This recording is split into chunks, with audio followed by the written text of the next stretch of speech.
All right, welcome everybody to another edition of Millennials Are Killing Capitalism Live. First, apologies for the delay. That was totally my fault. I actually sent our guests, I think, the wrong link, which now has me worried that I sent another guest for this week the wrong link as well. And so, anyways, I'll have to figure that out.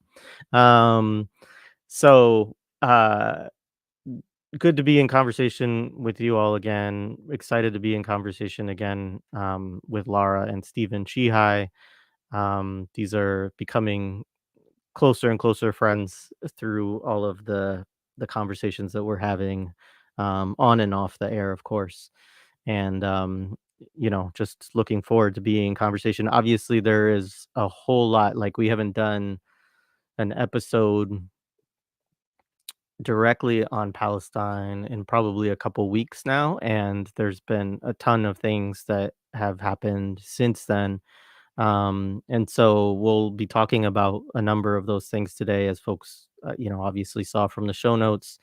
Um, while you're here, of course, like the video, subscribe to the channel if you don't. I say this every time, but about half of the people who watch don't subscribe. And if you just subscribe, that would be really helpful and you would be apprised of all the stuff that we have going on, which we have a whole lot this week. I think, is the first of 5 podcast or episodes that we have coming this week. So tomorrow we have Abdul Jawad Omar again in the morning at 10 a.m. We'll have Vijay Prashad at 4:30 p.m. Eastern time. Tuesday we have Kai Heron to talk about his recent piece, "Forget Eco-Modernism," which is a discussion of degrowth and Marxism. And then let's see, Thursday we have Two Black and Rasul Moat to talk about the book version of Laundering Black Rage. And we're working on getting another conversation together, trying to pull some folks together to actually talk about their own experiences organizing in encampments and occupations, including student occupations. Um, and just to move past us kind of offering our 2 cents online all the time to these brave kids who are struggling, and try to get people some organized and thoughtful reflections and strategic considerations and things like that um, hopefully student organizers and other organizers that are interested in encampments or occupations as a tactic can tune into and hear from folks who have experience, who have won significant demands um, through that kind of organizing. Um, all right, so I'm not going to do lengthy introductions because hopefully everybody who's here knows who our guests are. But Lara Sheehi is an assistant professor of clinical psychology. She's been on the podcasts a number of times now. We actually have a playlist dedicated to some of our recent conversations on decolonial psychoanalysis and mental health.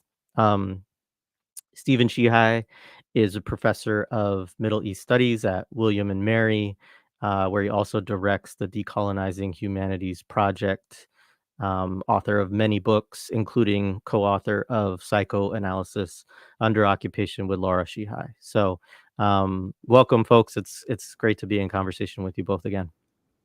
Always so good to see you. Good to see you again, my friend. Thank you for having us. Happy to have you. As always, I wish that the circumstances of our conversation were not quite so dramatic and stressful and dire in certain ways, but also inspiring and hopeful in others, I suppose.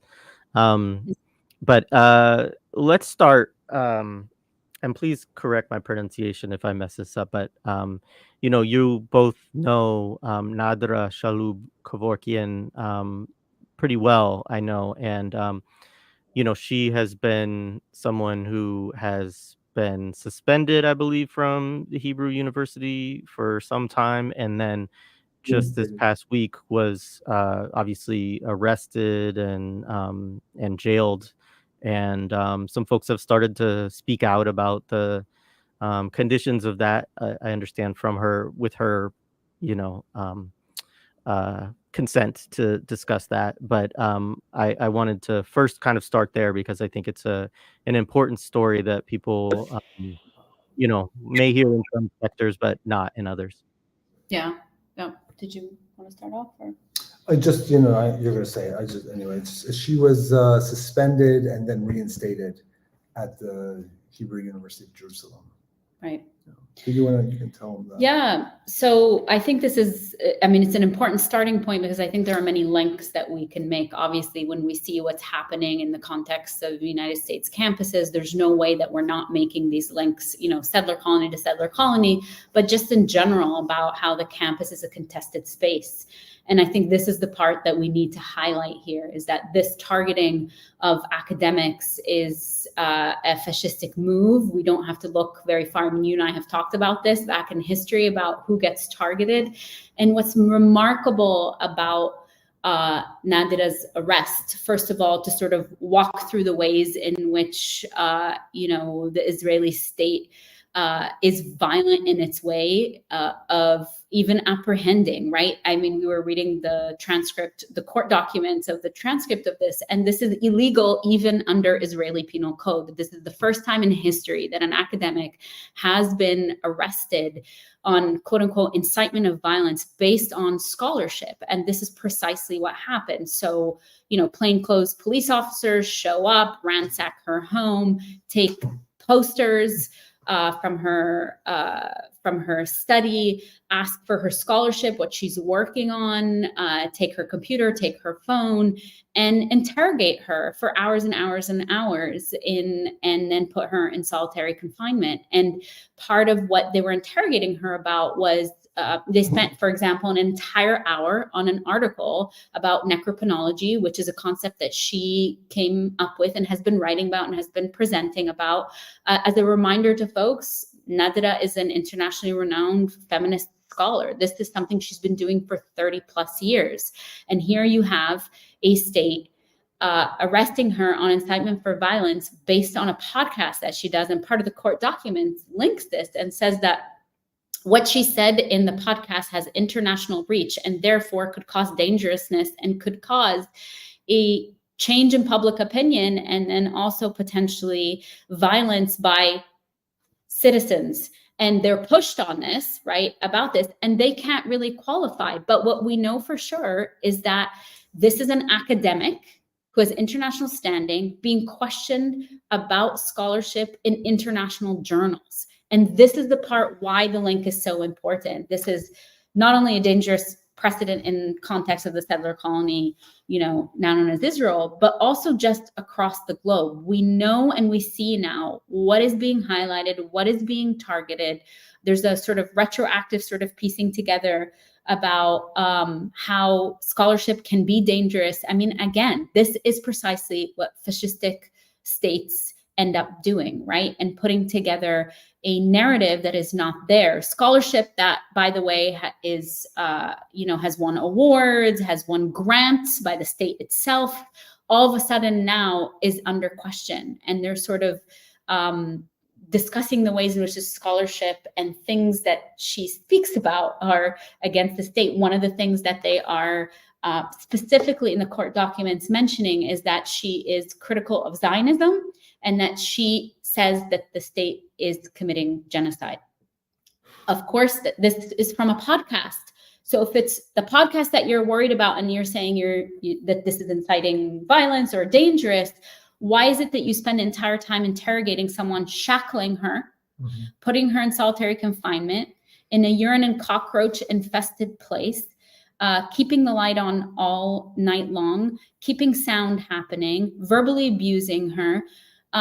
By the way, I feel very strongly about this because these are what we call so-called, enhanced interrogation techniques that psychologists were 100% a part of constructing, right? These are supposed to be interrogation techniques that are not visibly seen, but that nonetheless are a form of torture. We understand this. This is part of the reason why psychologists are not allowed to be part of this interrogation anymore after there was a sort of whistleblower around the fact that psychologists are a part of this. So there's so many layers, I think, to this that is really important for us as folks who sort of pushing back against the dangerous precedent we are seeing, but specifically to focus on the fact also that it is not by chance that an indigenous scholar, a feminist scholar, a woman, this is the first time, I think, the first time in history in the state now known as Israel, that they're trying an academic based on their scholarship, right? And this has never been done before. So it's really important for us to really mark all the pieces that make up this story and really sound the alarm, because again, the connection from what's happening there to what we're seeing on campuses and the repression against students, they're part of a larger structure. I'm gonna maybe just sort of like reframe a tiny bit for maybe some folks who don't know Nadera Shalhoub-Kevorkian, as Lara said, is I would say, I don't like saying like the most ever, it's kind of yucky, but I'm going to say probably one of the most internationally renowned Palestinian scholars working inside the state now known as Israel. She has an endowed chair position at Hebrew University of Jerusalem, which the Israelis see as the Harvard of Israel, at least. She, again, as Lara said, has received as many accolades and rewards as you could get as an academic. And I just want to drive that home, not only for the prestige factor, but the sort of, the publications that she has in the top tier journals, the publications of books in very reputable publishing houses, the sort of international grants she gets, which are incredibly, these are $500,000, $250,000 grants that you get for your graduate students and for your research. These have I think like a success rate of like 6 or 10%. Very, very, very hard, very, very, very competitive. And I'm driving this home to really stress the fact that this woman is a scholar, a researcher, and a brilliant mind. So when we think of all those sort of romantic ideas of revolutionaries back in the day and how these, fascistic states or colonial states would round up the Amilcar Cabrals or the Nkrumahs or whomever and, throw them in jail, this is what has happened. So that's who she is, and she's an incredibly strong. And of course, the Hebrew University condemned her the arrest, even though, and that's how bad the arrest was, even though they themselves had initially suspended her and kind of apologized because found no offense been made. Exactly.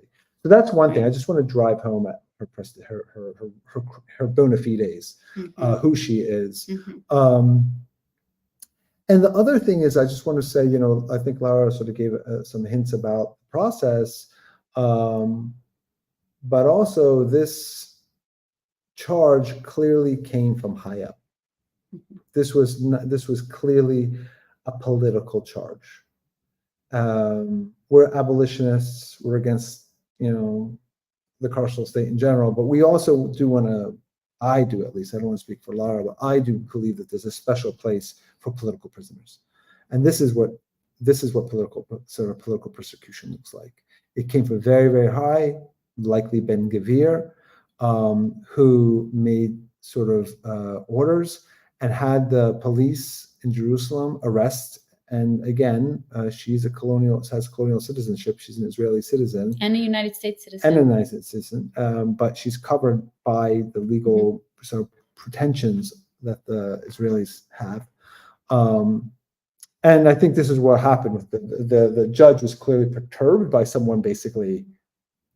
It seemed like a turf war to me, to be honest with you, when you read the transcripts. But who kind of like let her go. So she was arrested about 5 o'clock on Thursday on Jerusalem time. interrogated, as Lara said, for 6-7 hours, shackled very tightly to hands and feet, led like an animal, like you said, down hallways and upstairs and all these things, even though there are 3 stories, even though there's an elevator, kept in a freezing room, kept in, denied medicine. And this is like straight up, this is the first night of detention. This is a straight up political prisoner who's being tortured by the state. And we know where this charge came from. So I just kind of wanted to a little bit frame it for those a little bit who might not be familiar with what's going on. I appreciate that. Yeah, I mean, another thing that I think I saw you all mention on Instagram, and I saw a couple other folks post too, was that she was also given like a blanket that was like covered in vomit, and that there were, just a disgusting cell, roach infested, that kind of stuff. They abused her, like the I don't know if I want to repeat the things that she was like verbally abused. She was strip searched. It was violating in many ways. She was verbally abused in many different ways. And she's a woman, and they were abusing her as such. It was right. It's I think bordering, I would say, if not crossing into right. forms of sexual abuse. Yeah. And I think one of the things to say is that we can think, and we should be horrified. We should be horrified. And if people want to use the contours of law to talk about these things and the contours of citizenship and what citizenship allows for, right? Like who does citizenship protect? We should be horrified that, and again, Israeli captive citizenship or United States citizenship, that is not enough. And we understand that, we know that, we've been seeing the ways in which these things don't protect people. And also, these are precisely the things we need to keep pushing on, that if states want to sort of wield that over our heads, that they need to cash out on these things. And you can't abuse people, and you can't go against, again, the court documents are really helpful because they indicate even the interrogation, it was an illegal detention and it was an illegal interrogation, that what they got permission, quote unquote, to arrest her for and quote unquote interrogate her for, they went well beyond that. And that is part of the political nature of this. I think one other thing that I'll say, and then I just want to interrupt because just to the point is the fact that, and what I think Lara is also referring to is they could have, and this is repeated a number of times by the judge, they could have just simply issued a summons. They didn't need to break into her house, ransack her house, torture her, and subject her to humiliation, public humiliation, which now she walks through the street and people are throwing invectives at her. So she's public enemy now, number one. Channel 12, Israel Channel 12 did a hit job piece on her, so she's completely demonized in the public eye, even more than she was. So all they had to do actually is issue, and this is ordinary, issue a summons or to show up at the courthouse or at the police station at a certain time to answer questions. Right. And this is what I was going to say, is that I think we should be horrified by these extreme acts of violence. And then also, I want us to also pay attention, something that you and I have talked about a lot, about the mechanics of how these things work and psychological warfare, and how people are brought in to engage in the abuse in a larger way, right? So this, Channel 12 news report, that too starts to take up and try to discredit her scholarship. And this is something that is really important. We are seeing this across the board. We are seeing people go after quote unquote decolonial work. We are seeing people go after critical race theory. We are seeing people go after queer theory. This is not by chance. These are the mechanics by which, right, epistemological violence starts to happen. So here we have who is able to narrate what scholarship constitutes scholarship, what is okay knowledge production, what is not. And so you have an Israeli news broadcast with people who are not academics, and perhaps even so, saying things like, this person is not a scholar, right? Or this is political, or whatever.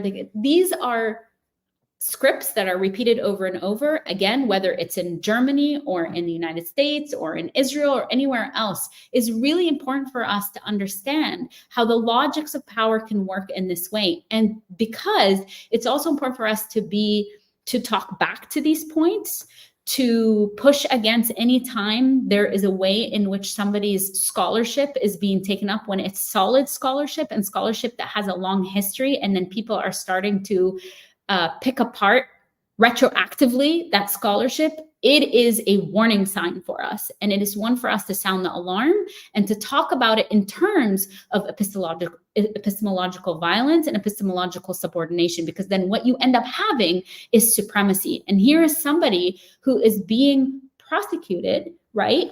Because they're factual statements that she is making. So one of the things that the court documents talks about is one of the things they took offense to is during a podcast that she did on McAfee Street, she talks about, and this is something, she came up with the concept of unchilding, about how the state uses children as political capital. We've talked about it on this show, right? This concept of unchilding. And they take offense to the fact that she says sometimes bodies are withheld by the Israeli state, and or that bodies, when they're returned, are mutilated or sort of decayed. And the court documents say there's a case that comes to the Supreme Court of Israel every single day about this. These are facts that are being stated. And she takes it further because she is a scholar and a researcher and uses the narratives of people who are in these positions. We know this is an actual methodological process where you have narrative analysis and textual analysis.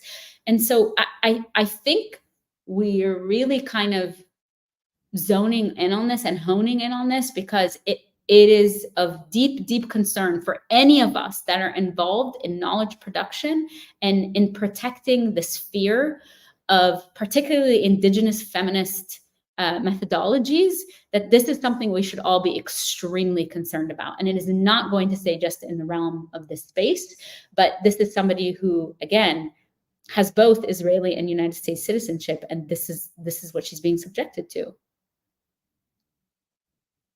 Wow. Well, thank you.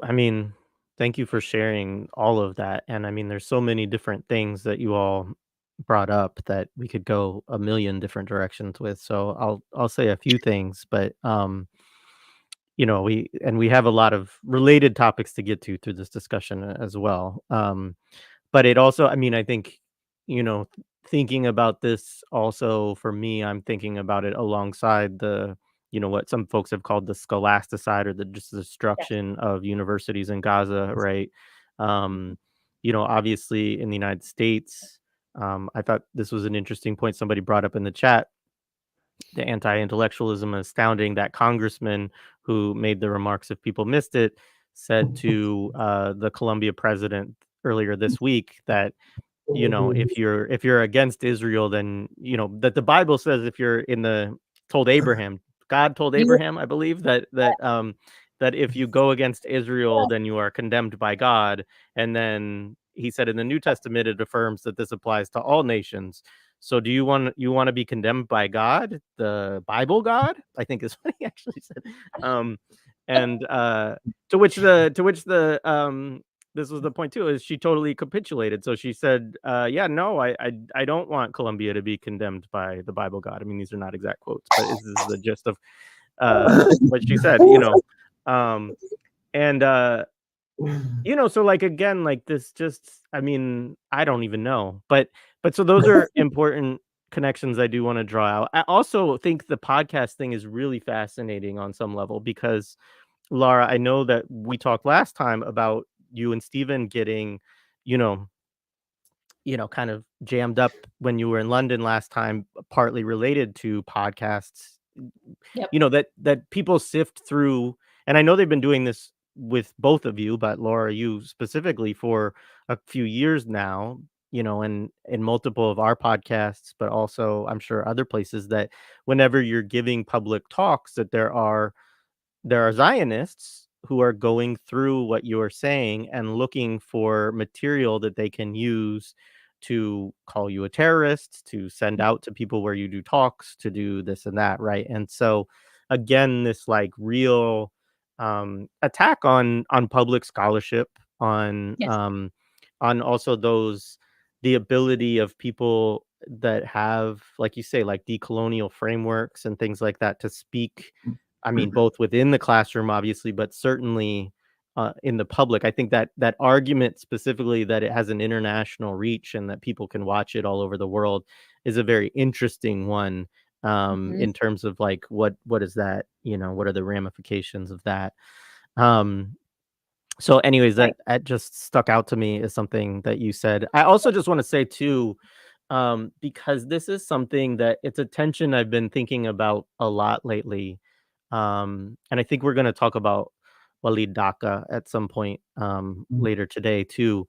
But I want to raise up for folks, especially folks who follow political prisoners here in the US and folks, those of us who work or talk closely to prisoners in the US, that it should not be normalized at all. But unfortunately, so much of what you just described does occur very often, and very often to people who have no one advocating for them or no, you know, wealth or political resources to kind of rely on. I mean, I have, you know, comrades inside the walls in South Carolina who have described basically everything of what you've just said. I mean, that the idea of blocking out sunlight with metal plates, the idea of uh, leaving the lights on all night Yeah. when you shouldn't be, the idea of messing with, you know, and sound and the filth of the places, right?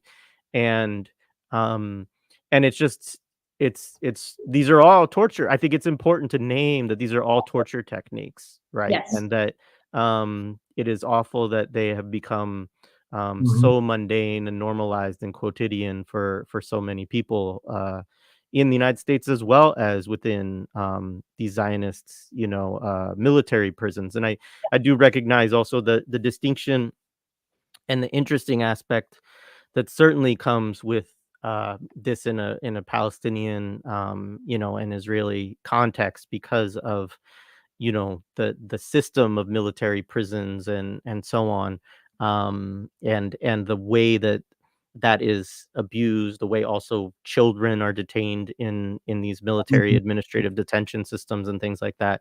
And so I do want to recognize, of course, that there are like nuances and differences, and that it has a particular character in a like ongoing liberation struggle that is active, right? And the repression of that. But there's also just a lot of resonance there for me too. Yeah. You know, Yeah. unfortunately. Yeah. I mean, I can't help but think this week is Mumia's birthday week, Right. right? It's coming up. And this idea of withholding medication, I mean, I was struck this was within the time that she was held was 24 hours, right? And the medication was on her person. They just took the stuff in a purse, right? And refused to give her. And this is Mumia who's been refused, right, medical attention that actually the doctor specifically said he needed, then doctor that he was seen in incarceration, right? So you're absolutely, I'm so happy you're highlighting that is why it's a carceral machine. It's a carceral system. It's carceral logics. And the ways it's mobilized again and against whom is something we need to be very particular about. But you are absolutely right. As part of the reason why I wanted to highlight torture, and I wanted to highlight also and implicate the psychologists who are there to construct these sorts of things that help the carceral machine as well, because that is precisely how to speak against this normalization. When you and I have conversations about sort of refusing identifications, refusing normalization of certain things that become fixtures, these are precisely what we're talking about.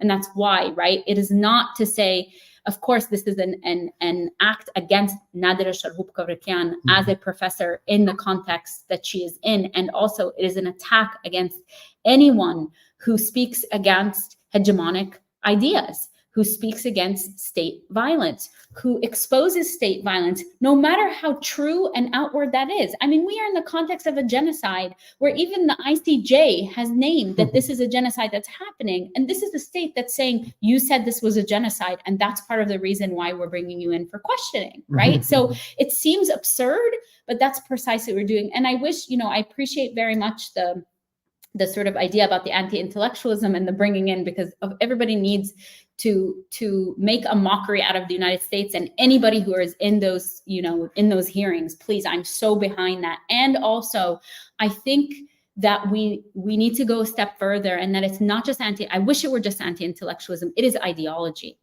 right? And ideology is dangerous because it's precisely it's dishonest. It creates all this confusion.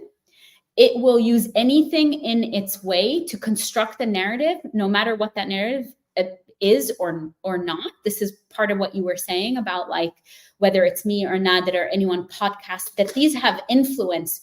Nobody, I mean, the court documents are showing, her lawyers are like, show me, what was the influence? This happened on March 9th. No, what happened after the fact? It doesn't matter. It's you sort of bringing up this idea. And of course, here we're thinking about, oh, what's happening in the context of the global environment right now when a state is engaging in genocidal warfare, whether it's the United States or the state now known as Israel, both of them settler colonial states perpetuating a genocide. Well, then it becomes very dangerous when somebody's telling the truth about that, and when somebody is doing scholarship about that, and when somebody refuses to be silent about the things that are in front of our very eyes. And that is part of our counter discourse against this. It's really pushing up and saying that ideology drives this, and anti-intellectualism is one of many guises in which it shows up, right? And so again, please bring on the mockery, because the United States needs to be somebody that thinks that there's a separation between church and state, and also recognize that that person has an actual reason why he's able to. That's the point of, like, epistemological violence. Like, this guy can get up there and say this, and a president of a university is backing down, right? That's precisely the violence that we're talking about. Whereas those of us who do scholarship, and certainly Nadra, then are called in for interrogation, and sort of a narrative is being constructed around this. I think you wanted to say something. I just want to say praise the Lord. Praise the Lord. Amen to that. Right on. Well, and I think we will. Oh, go ahead. Yeah. Go ahead. I was just gonna. There's a comment I just wanted to lift up too. Is also the refusal to provide care to Walid Daka. Which is again, like, this is. I mean, we could talk about Matulu Shakur. We could talk about, like, this is a pattern of how elders are dealt with in general in prison, but especially political prisoners. That the state does not want to release until they die, or sometimes it will give them a little bit of hospice care at home. But the point is that they do not want to see them die a dignified life on the outside, And if they get any hospice care, or if they get early release, it's because they don't want to deal with the cost. Right. Right. Because, I think it's really, I had the exact same thought when I heard what was happening to Nadra, including something she's told us, which was, or we heard from family, that she lost track of time. You lose track of time, right? Which is something that everybody tells us, that especially when you're incarcerated for the first time, and you're thrown in a jail cell. And we know this from anybody, like just demonstrators or whatever, who pretty bougie kids or whatever, and that's the thing, you lose track of time. And I think it's something that you put your finger on, which I just kind of want to bring it back down, and I'm just trying to figure out how to say it in my head, which is, one thing I've always been struck by Palestine is that in some ways it's just an ordinary country from the global south, right? It's got all the problems of the global south, right? Traffic and the environmental problems and labor problems, and Lara knows where I'm going with this, because this is, But what happens then when you have all those normal problems, crappy kleptocracy, whatever. And what happens when you have all those problems? There's normal byproducts of capitalism, right, of global capitalism, right? Complete freaking misery, right? And society really doesn't work under capitalism, right? You have all that. And you have a carceral state that serves capitalism. And what you have in Palestine is that with settler colonialism and framing it, And so what you have is the sort of state criminality, and Nadra is a scholar of state criminality. The state criminality of every state who has a carceral system. The way we know the United States legal system is engineered against the defendant, especially if the defendant has very little resources to defend oneself. It is so, anyone with any experience, it is so glaringly one-sided. I don't think it's heinous, right? And from your there is no public defender, valiant public defender who's going to go out and spend all night, and there's no Denzel Washington public defender here. They're going to sell you out, take a plea. They don't give a shit about you, most of them. They also usually don't believe you, and they're going to say, you know what, you got 3 years, that sucks, but you could have got 5. And the judge went under mandatory sentencing. Well, I feel so much better. Well, thanks, counsel, I mean, so you have that normal carceral state criminality that we as abolitionists are against. And then in the settler colony, you have this sort of structure that is recognizable to everybody. It looks like state sovereignty, which is actually what Israel always hides under, right? We do that here, and well, you can't build, there's not every country you need a building license. So that's why we're demolishing those homes, not because, they're Palestinian, but because they didn't have a building license. Well, if you see in 1 year, 10,000 applications are made and you give 5 building license permits, you're in an apartheid state, right? But they have the valence of every sort of shitty country that has a carceral system. So they'll just say, yeah, it's a city jail and people suck. And these guys, they're not professional and we should talk to them, right? So this is actually an incredibly important recognition of something. It's not only to understand the sort of commonality of carceral states, but it's to understand how the settler colony, apartheid Israel, weaponizes the valence of normal, acceptable, sovereign, carceral statehood to torture people. It's a guise, because then you can just say, oh, well, you can't incite violence anywhere, right? It's any country with sovereignty is going to go after someone who's incited violence, right? Wiping away the fact that you go 3, 4, 5 years into history, into her scholarship, demonizing her for her scholarship, to retroactively make her sort of like, what they're insinuating, of course, is that she somehow is responsible for October 7th, right? That her scholarship 4 years ago is an incitement to that, rather than, because again, as she quite frequently says, when she was working on femicide, 25 years ago, which is domestic violence against Palestinian women by their partners who were Palestinian men, she was the darling of the Israeli academic scene. Right? So they didn't mind her then. She just minded that when she started calling out the Israeli state as a settler colonial state. So I just kind of want to sort of name the ways in which these things that look so familiar as fixtures of a state are also sort of used as a valence for the legitimacy of the settler colony, now known as Israel.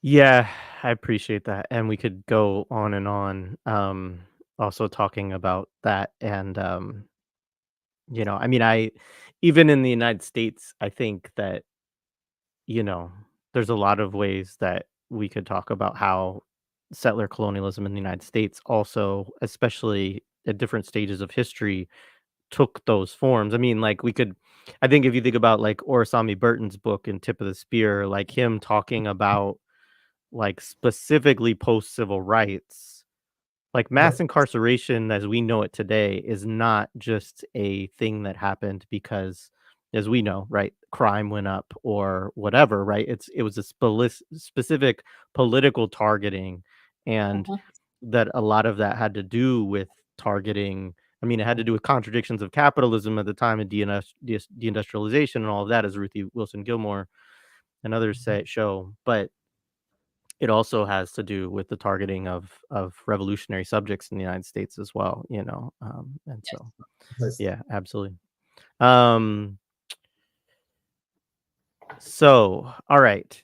So let's pivot a little bit to talk about things that will probably make us happier and more hopeful and interested and be, you know, whatever, not interested, but um uh so let's talk about Colombia, since we've kind of brought this up. I mean, I think there's a couple of things, and we can kind of parse this out and deal with them, maybe say a little bit about them individually. But I think one of the things that's happened is that in the last week, really, Mm, um, that there have been, I think, some significant shifts going on around the world, but in the mm, United States, in terms of, um, you know, I think that there was a feeling, and this is just my own opinion, so people can agree to disagree or whatever.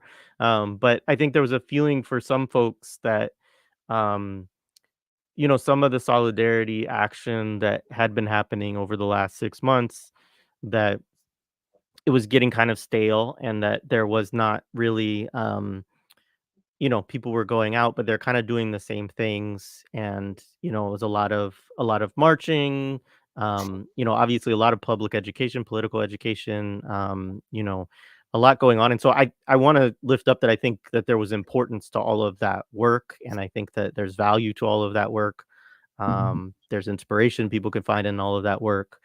But also I think some folks started to get, you know, saying, okay, it's time for us to step things up a little bit and push the envelope a little bit. And so one example of that, I think, was the actions that people organized internationally on April 15th, mhm, which, you know, was a wide variety of different groups doing different kinds of things, but you know, more kind of direct action work, more people taking arrests, which I know some people have mixed feelings about that. But nonetheless, there was, you know, an attempt for people to put their bodies on the line in certain ways and to step things up. And I think that that went on. You know, I saw stuff from all over the world, so it was pretty, you know, amazing. I think a lot of the courage of folks that were involved in those actions, and I just want to uplift that. Um, and right on the heels of that, you get this, all this stuff kind of blow up and come, not blow up, but come to a head at Columbia. Um, and also, as we talked about a little bit with preparing for the show, there's the USC decision not to allow their valedictorian to speak. Um, And then and they just canceled everybody. yeah, Did you see that? what's that? Did you see that they ended up, instead of reinstating her, they ended up canceling every speaker, including No Christmas. including honorary No Christmas doctorate. for anybody. Yeah. Yeah. I also heard that Joe Biden's going to be doing commencement at Morehouse, and I hope that Yes, students exactly. really turn up for that. um, uh, and you know, I also just want to uplift too that, like, I know that we're going to talk about Colombia because I think it is important to talk about Colombia for a few reasons. But Mhm. like Jared Ball, you know, just said that, you know, our students are being targeted and sanctioned now too, and this has been going on since October 7th. Obviously, there's a long, long history of students, as we've talked about, I think with you all both before, of students being targeted for Palestinian solidarity organizing. There's a very organized campaign against that by Zionist forces. Um, and universities have totally capitulated, and, you know, Department of Education has passed laws that says, you know, anti Zionism is anti-Semitism, right? Which is providing a kind of legal cover for a lot of this stuff that's going on. Um, and so moving towards a question, or, you know, something to comment on explicitly, you know, then we see Colombia, you know, move to this encampment, which I think has been very inspirational for folks. I think there's significance of Columbia as a university, as an Ivy League university. There's a way that they're kind of trying, you know, the right is kind of trying to demonize the Columbia students for being children of the ruling class, which it's sort of like, well, of course they are, but also, isn't it kind of important that children of the ruling class are starting to rebel against their parents' views on That's Zionism, why right? they need to be punished. That's why we need to punish them. Right, Yeah. exactly. And so then now, you know, there was the repression, there was the arrests of students in the free speech zone, which is a wild, you know, irony of history. And then, then that actually has led to multiple other encampments going, starting up around the country too. I mean, I don't know all of them. I saw the New School has one going now. I know Harvard and Yale have started to do stuff. I know schools like North Carolina, University, UNC, Chapel Hill, and I'm sure many other places that I'm not aware of yet. I'm interested in finding out more of what's going on there. So I guess to bring it back to, these dynamics of repression and resistance within the campus space is a contested space. What kind of stands up to you all in all of this? Yeah, I mean, first of all, shout out to all the students. I constantly say this. I have always been somebody who, has seen the power of the student movement.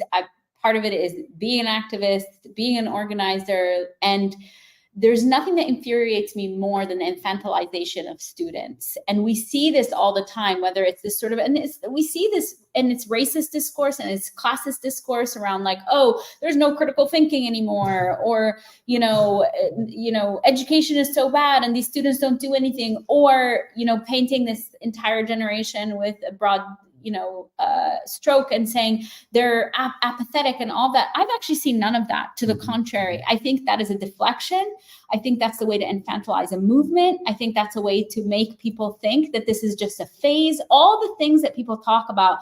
And this is also why, this is from psychology. If you work in a developmental model where you say, oh, between the ages of 18 and 21, people are very active, then there's also a timestamp on that. Between the ages of 21, you're active, and then after that, you're working, right? And this is, again, where I want to bring in where psychology sort of works with the state around these sorts of things to discipline people and to think that this sort of organizing is just rebellion, right? Rather than a political analysis. And at the heart of that are students, and they've always been at the heart of this. And so my biggest shout out goes to students. And then the second biggest shout out is to faculty members who actually have a spine and who are showing up and who are supporting these students and who are standing there and they're taking the hits that they need to, whether it's calling for a boycott of Columbia and Barnard for their treatment of students. This is the stuff that we need to be seeing and talking about. And what I want to say here is that absolutely, these encampments are about Palestine. They're telling us this, right? There's kufiyas, they're wearing, there's Palestinian flags. I love that, there's like an accepted students weekend and the Columbia students were like, welcome to the People's University of Palestine. These are fantastic, generative, disruptive things that are reclaiming this space. I think you said there's something really important about Columbia. We were listening to Shalene actually on your show, right? And she was talking about how Columbia is the biggest landowner in the city. And this is part of what we're talking about. If we're talking about quote unquote rich kids and all of that, number one, that's ridiculous. We know that's not who's just there. There's a portion of that, but we understand that that's not the case. And that's, again, how these things get sort of sidelines. Oh, these are just rich kids. They're just going to go home. Well, that's not only who populates these spaces. And number two is that if that's the case, they are doing exactly what we're asking them to do, to divest from those identifications, to be class traders, to be race traders. That is precisely what we're seeing. And we should be celebrating that. And that is what we should be supporting, all of us. What I will say is what's amazing is we've heard from comrades on the ground in Columbia that the students, for example, we're seeing how the word is also getting out and a global solidarity linking up, whether we're seeing, of course, people from Gaza, right, from Gaza, posting and saying, we see you, Columbia students, and Columbia students sort of responding to that. And we were told that Columbia students immediately were talking about Nadera's arrest, right? So we want to link this back, like, people understand, the students who are doing encampments in Columbia get what the danger is when somebody like Nadera Shalhoub-Kevorkian gets arrested. And they are making those links. And that is, I think, also why the universities and university presidents are coming down so hard. Why? Because yes, this is about Palestine, but it's also an anti-war movement. And that is in the history. If we look at the history of what students get punished and what student organizing really gets targeted, in the history, particularly in the United States, but also around the world, it's anti-war movements. Mhm. These students are showing us, Stephen often says that the world broke on Palestine because it's showing all the contradictions that are available in our world.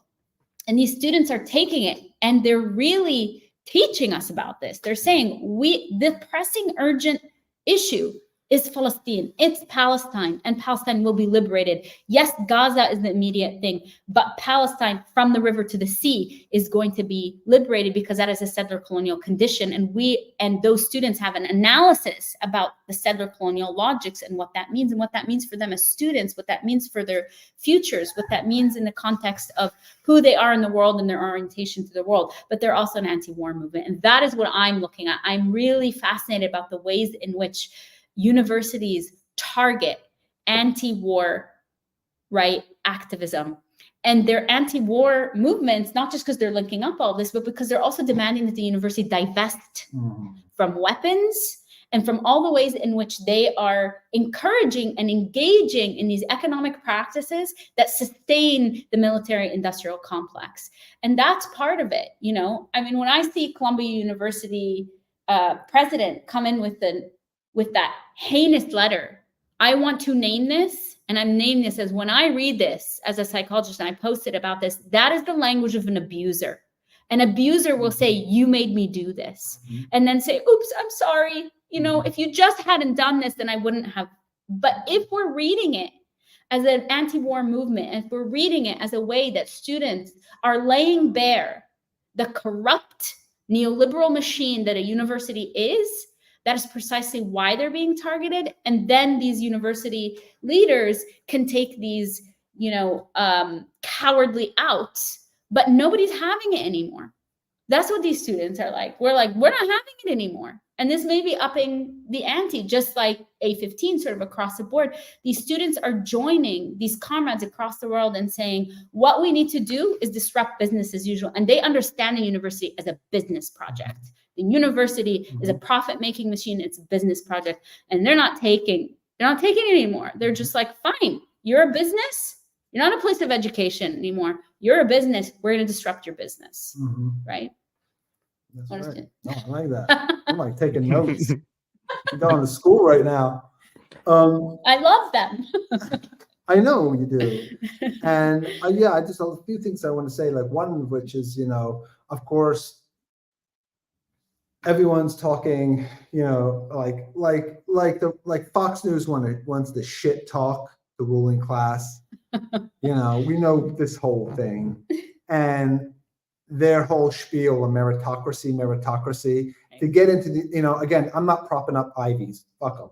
But the whole point is we know the race to nowhere, what American education is from K to 12. We know the promises that they make kids, and they will work like dogs, and they get mental health issues by the time they're in 12th grade, and because when they're valedictorian from Iowa or from California or wherever, and they have perfect SATs, and they did it, and they sacrificed everything, and they still can't get into, and they're turned down by an Ivy, and they get like suicidal because they have to go to Berkeley, right? I mean, we're smirking, but like I know that. No, I'm laughing because that is literally my story. So.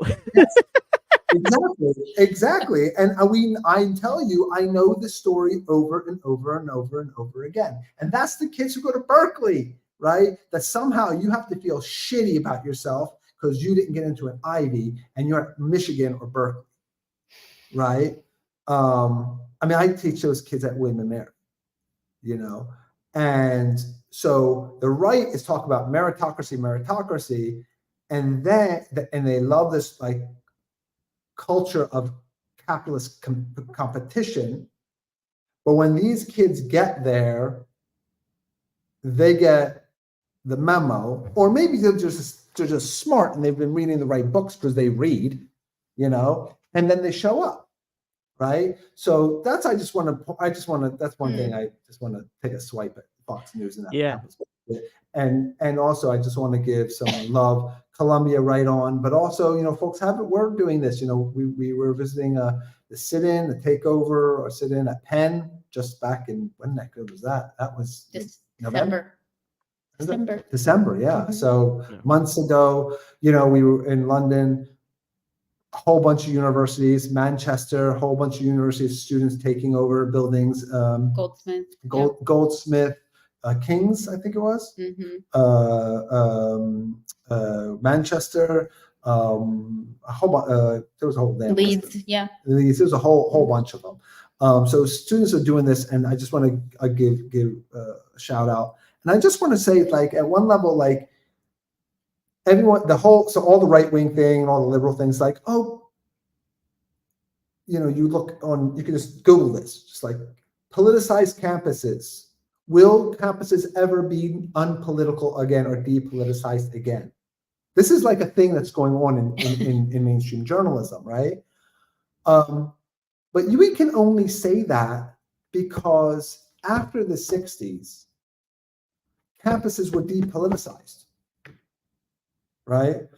That the university, the reason why fascists go after universities is because they're political spaces.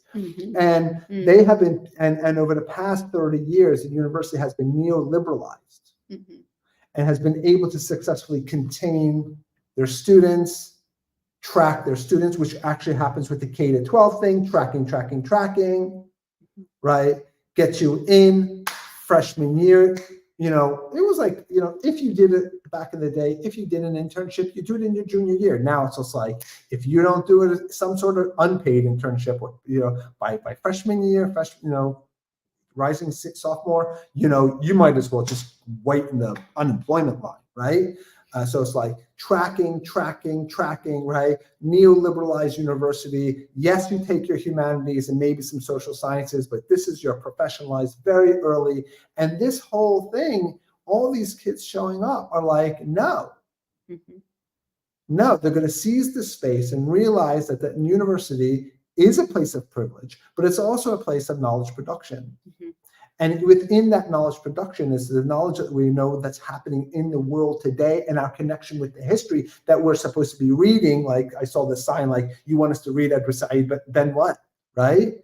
You want us to read Harriet Tubman, but then what? Or you know, any other thing, right?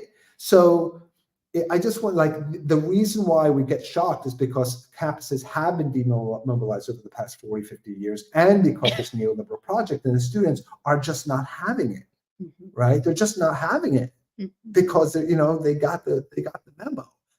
And just to end up is also that I want to know that, like, Zionists have been doing this for a long time, as you mentioned, and we've talked about this before. But this is an opportunity. October 7th is an opportunity because the Zionists were losing and the right wing was losing. They're still losing. Yeah, but I mean, talking like in terms of, like, you know, even with the mainstream government, you know, the you know, State Department and the Department of Education did not want to adjudicate this IHRA thing, did not want to say criticism of Israel is anti-Semitism. That's a big can of worms. They don't want to go. They've been kicking this can down the road. They didn't want to get it. And now the Zionists have an opportunity. Okay. You said something about the irony of the free speech zone.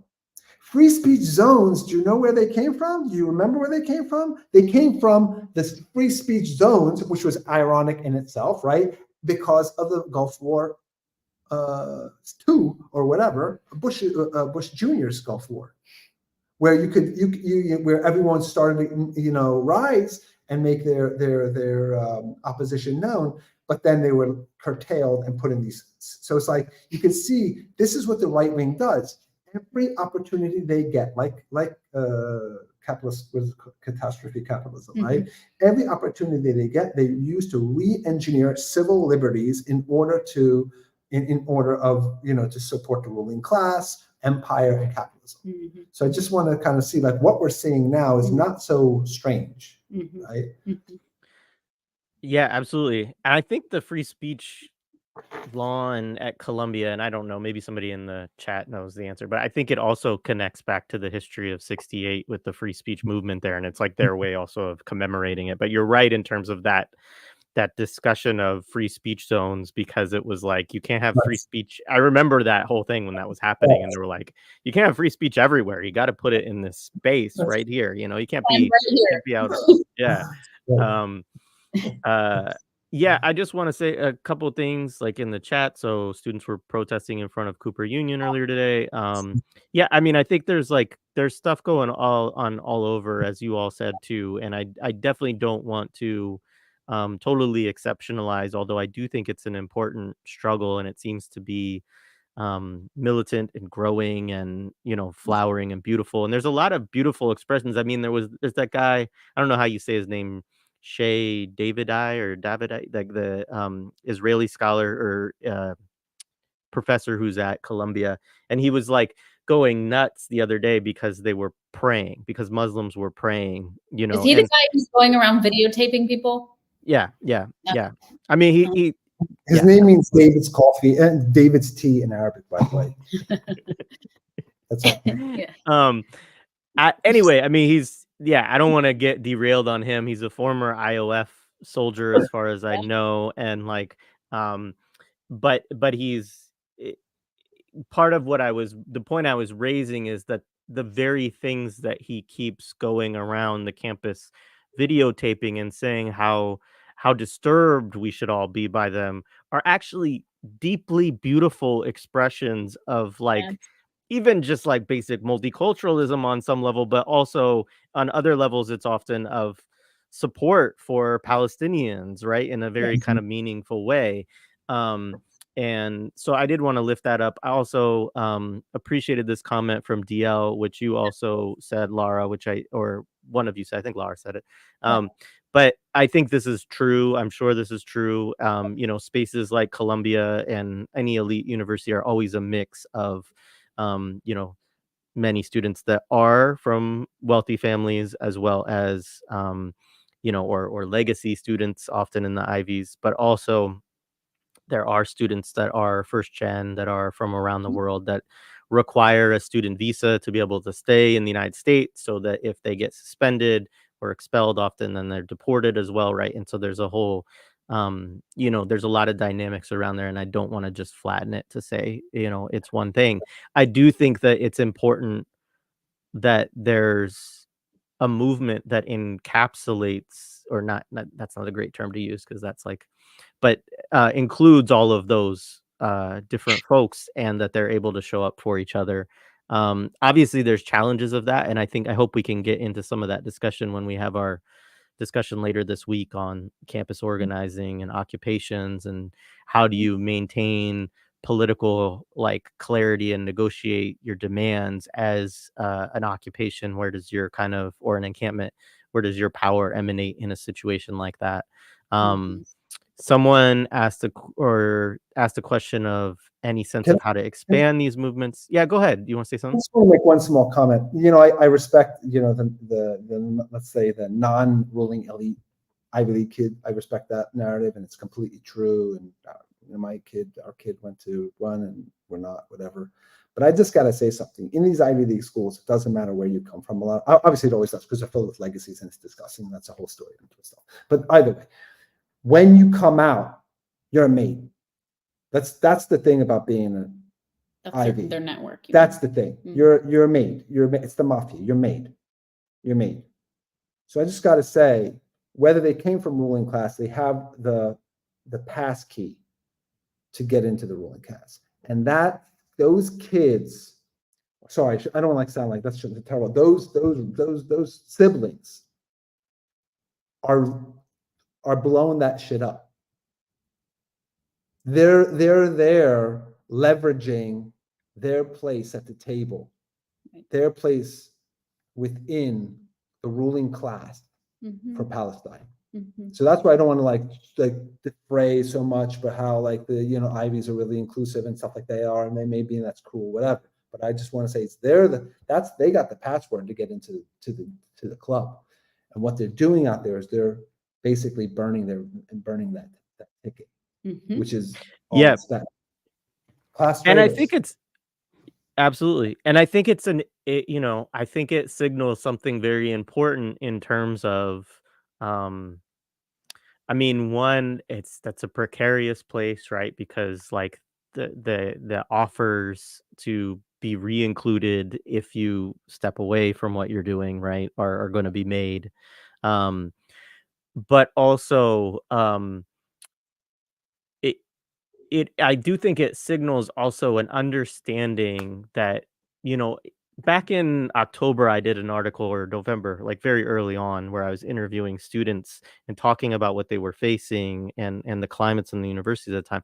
And at that time, there was a lot of fear, which was being very much cultivated by the Zionist movement and so on, right? That if they spoke out, if they did this, that there would be consequences, which we're seeing those consequences over and over again, of course. Um, but also that it would affect their long-term job prospects too. Yeah. And I and it will, right, among certain groups of people for sure. But I also do feel like there's such a shift going on right now that actually, one, I mean, some students are just brave and they're willing to say, you know what, like if you're supporting genocide, then I don't want to work with you, and I'm okay if I don't. Which is, I love that and I support that. And as Stephen Salida would say, you know, you get your CDL and you'll be fine. Like, but on top of that, also, I do think that there is such a shift that they won't be able to maintain that level of political repression among that many people if so many people say no. You know, Mhm. like we're not going to buy into this. Like that's my belief, right? And so that's also my word of encouragement to younger Yes, folks is yes. to be brave and to know that if this goes horribly wrong for you, that you can have a backup plan, but also Listen, that The yeah. Democratic Party is always there for you. But even, you know, what you're saying, Jay, it's really important what you're saying. And I think that this is what I want to sort of push what Stephen was saying a little bit further, is that it's worth the price for your political commitments. And I'm not saying that glibly. Trust me, I know it's worth the price, right? Like when people came after me and are still coming after me, I always say one of the miscalculations they make is that this is a side gig. This is a life commitment. Mhm. I'm an abolitionist, and that is the fight. And there's something so deeply righteous that you cannot get from anywhere else when you are in alignment with your political commitments to the world, right?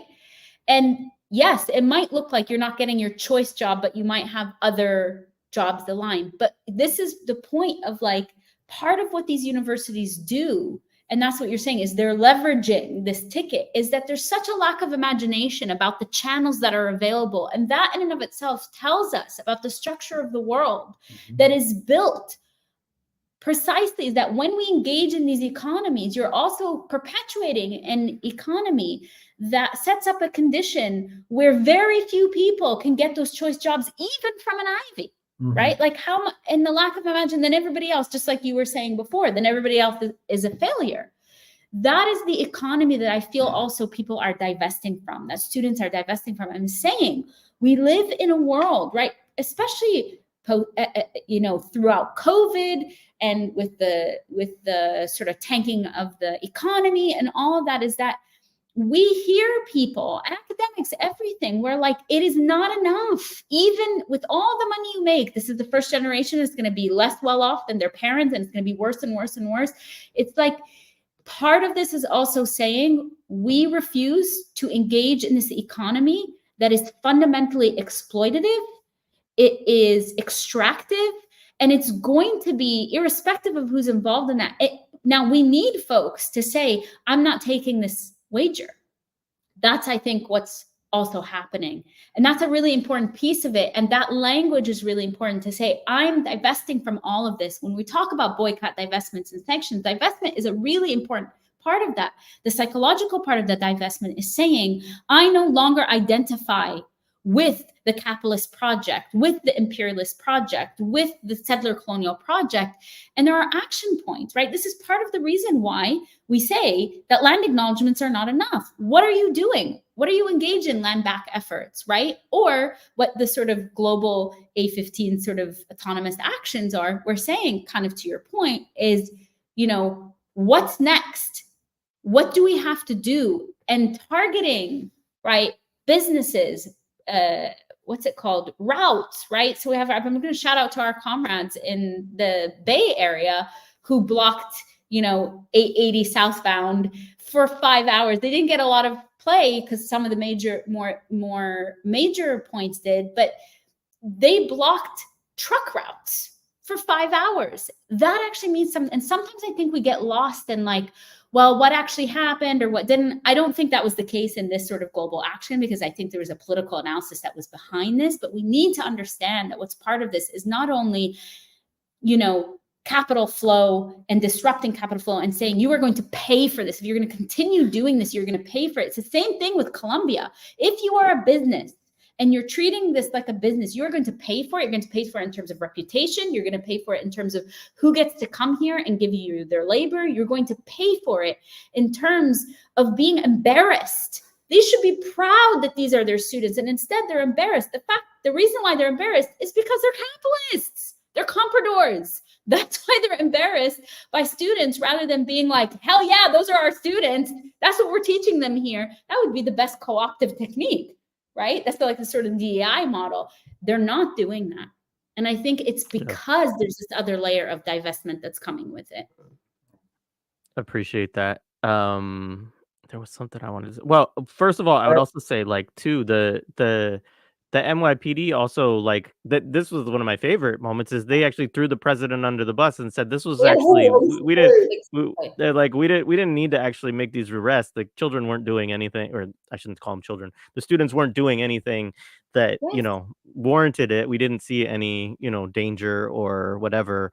And as I think it was Wendy Trevino who pointed this out on Twitter, she was like, you know, maybe it wasn't, but it was somebody. Anyways, whoever said this comment, shout out to you. They said that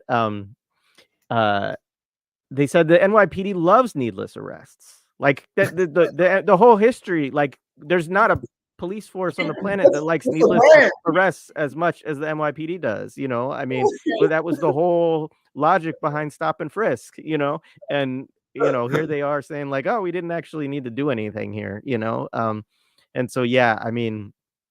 Anyway, that was another thing. I'm sorry, Stephen. I know you wanted to say something there.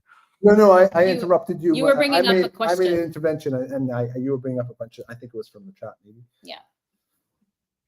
Right on. Let's see. All right. All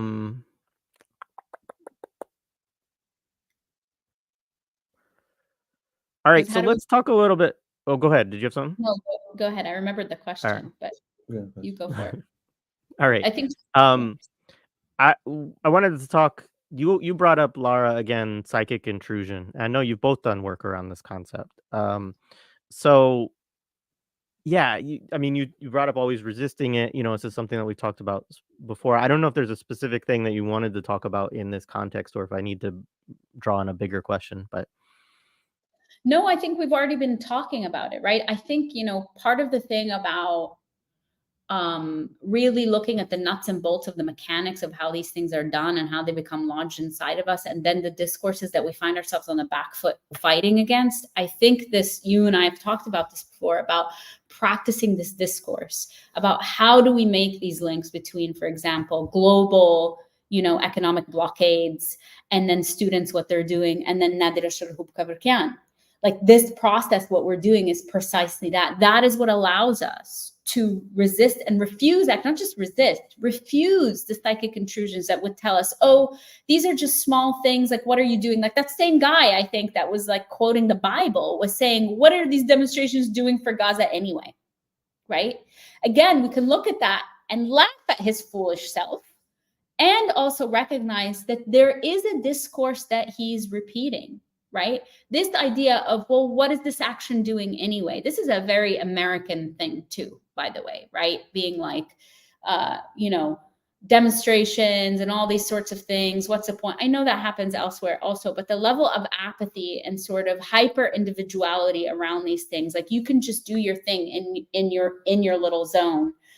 It's really important for us to not internalize these messages, because you can start, I think last time we were talking about the commodification of despair, right? In those moments when you are feeling despairing, these are precisely the sorts of things and the links that we need to practice continuously reading as a structural force against the ongoing processes. One of the things you were saying is like, you think that there's an endpoint to state repression. What I would say is that, yeah, like you, I hope that we abolish states so that there is no longer state repression. But the trade-off also is that what of the world that will continue to have state repression? And then what do we need to do? And what we are seeing globally are these incredibly generative ways, right? That people are coming together and imagining and enacting a new world every moment.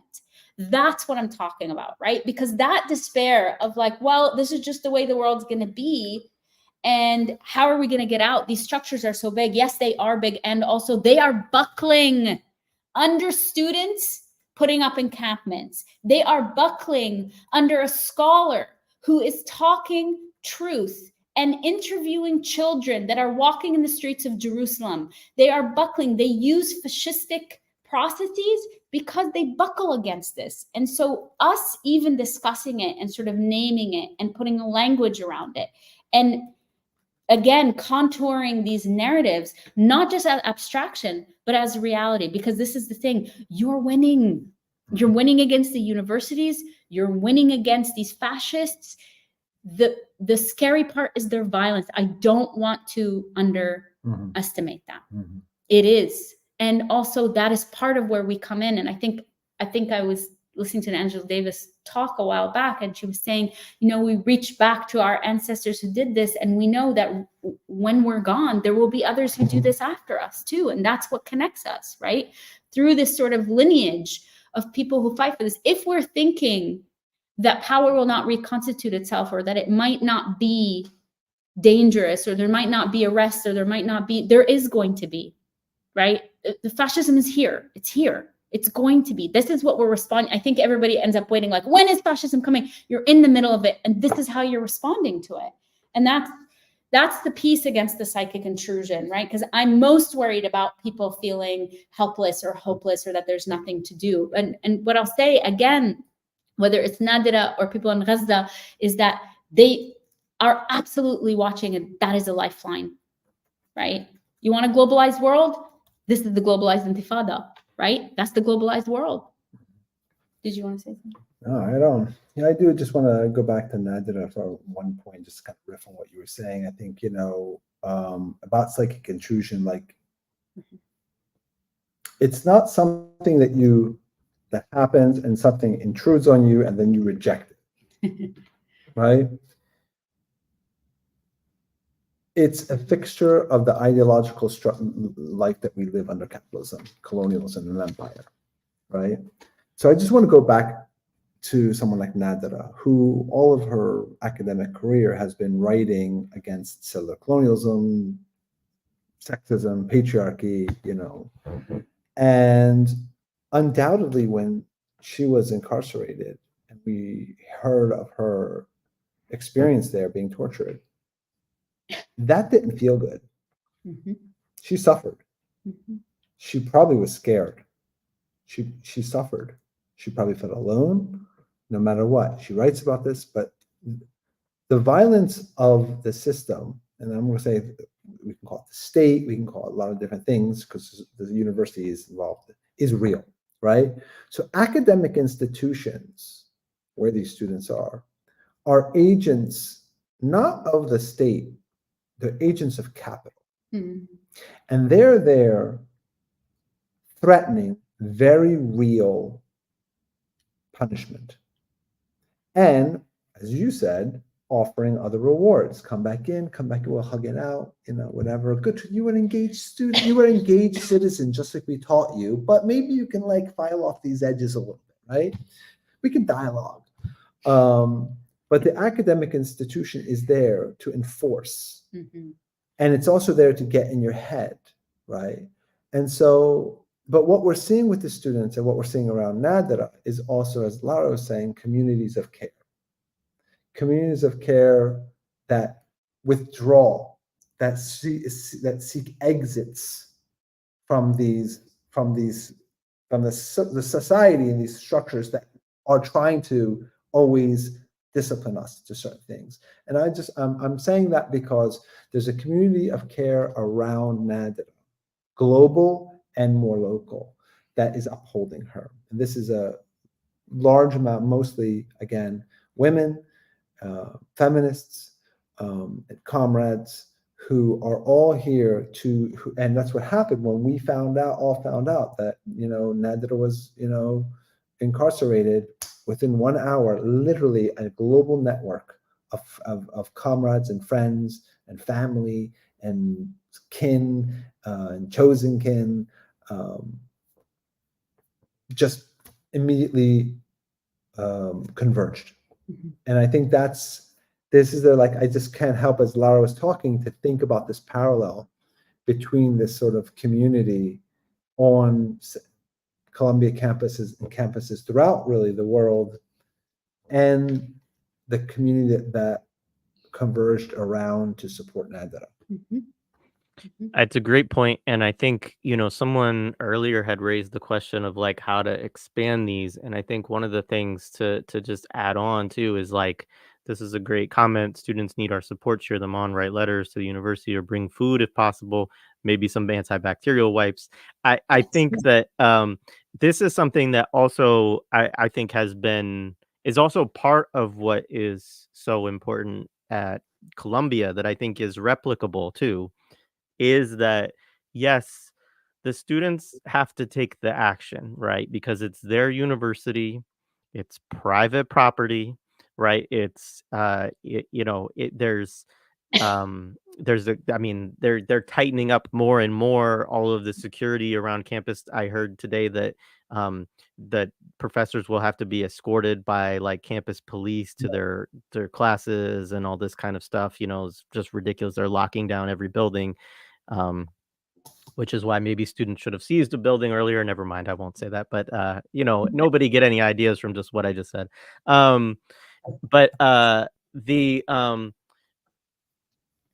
thing that I want to say is like at Columbia is like there's also, there's a huge Palestinian movement and solidarity movement in New York City, and that they have mobilized around Columbia as well as now I think the New School as well, and are helping to and sometimes just put their bodies between police officers and the students, keeping them off campus by protesting en masse, staying there all night.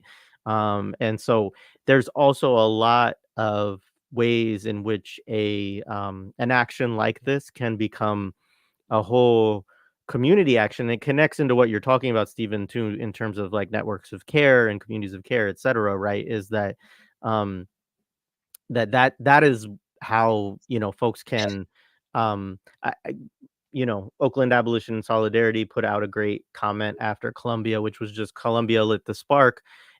Any university in the Bay Area know if you take similar action, our crew will be there to support you and other crews will be there to support you too, right? And so like I think that's something too that as people are listening to this and they're thinking about this and they're near colleges or whatever, like let the students know that you have their back, right? And then follow through on those things, of course, too, is the important part. So I want to say that. Yeah, go ahead. That's so important. I just also want to say that there has been an encampment outside the state now known as Israel's embassy for the past, 45, it's called kibbutz, Israel or something like that. So even there, right? Like if we're going into, I think this is part of it, is that if we're going to cities, if we're traveling there, if you're going there for a conference, I was there for a conference a couple of weeks ago, and many folks, rather than coming into a city and being extractive, is also showing up and supporting people and saying, hey, do you need something? Can I bring by some food? There are ways that we can support these people who are there around the clock. In that context, they are being harassed daily by Zionists, by embassy workers. They're being filmed. They have, just the other day, they were harassed and a woman was pushed. And these things are actually happening, right? And so wherever you are, whether it's at a university, and if you're going on holiday to New York, stop by who cares about the buildings? Go show up and show support for the students, or make a trip specifically there. Those of us who should be doing those sorts of things, because that is what gives these folks who are on the ground around the clock, like you're saying, energy, fuel. They know people are supporting them. It makes a big difference. Bring non-Dunkin' Donuts. No. Okay. We don't bring non-Dunkin' Donuts. Non-Dunkin'. I thought you said bring. Yeah, I was like, when have you ever said Dunkin' Donuts? Or Krispy Kreme or Tom Horton. Tim Horton. Yeah, whatever. Tom Horton was a cautious man as a rule. This is for all you Springsteen fans out there. Yeah, donuts are good. Yeah. Fascism is here. Yes. Yeah. George Jackson, of course. Right. Had this in Blood in My Eye. Yeah, absolutely. Actually, I'm not sure if that was in Blood in My Eye, but he did say it. I think it was Blood in My Eye.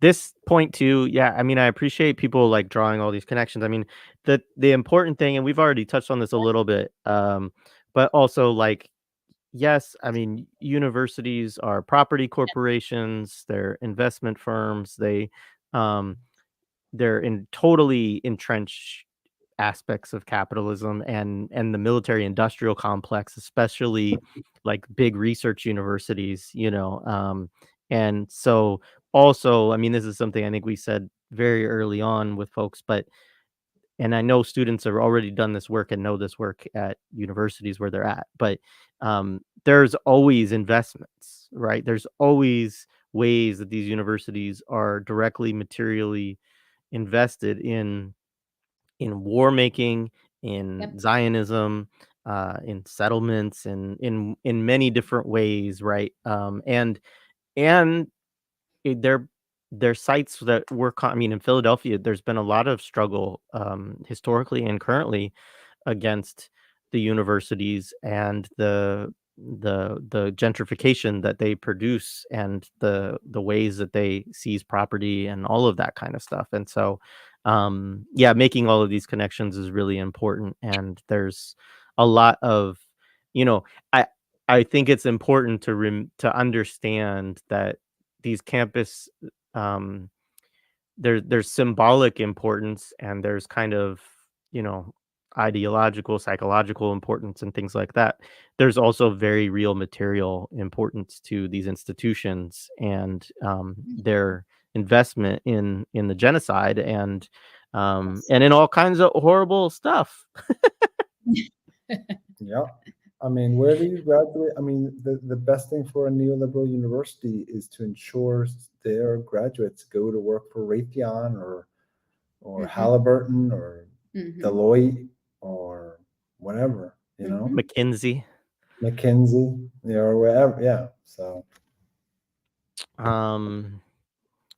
Goldman Sachs. All right. Wait, what is this? Columbia's MFA program studios are in the same building that housed the Manhattan Project. Well, there you go, folks. That's a wild fact. Program. Yeah. All right. Here was a question from the audience. So thinking about psychic intrusion from the individual micro level to the meso-organizational to the macro, how do we identify and interrogate and interrupt these intrusions? They are insidious. Yes, they are. Yes, they are. Well, garlic and a cross. That's one way. So one of the things that I'll say, the reason why I think it's important for me to say like that the Columbia University, president's letter is the letter that is the word and the use of what an abuser would say is because one of the ways that abuse works, and I've said this before, I think it's really important. One of the ways that abuse works is that it wants to function in secret.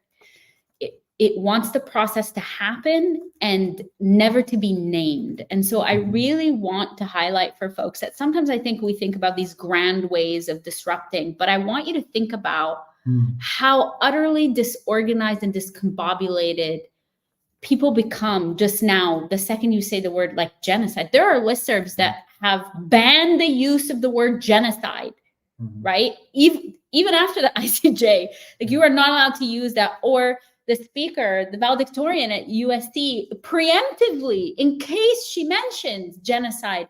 So I want us to really pay attention to this, because sometimes we think these disruptions must be grand. But if we think about the ways that power really tries to not have things named, that is a clue for us about the ways, the micro ways that we can disrupt. And what I would say is that, you know, here I want to call on Sarah Ahmed, which I always do, and she talks about being a feminist killjoy, right? Part of why I found that concept so important for me was that part of being a feminist killjoy means that you are a thorn in the side of the people who want to show up and just have their coffee and just be comfortable.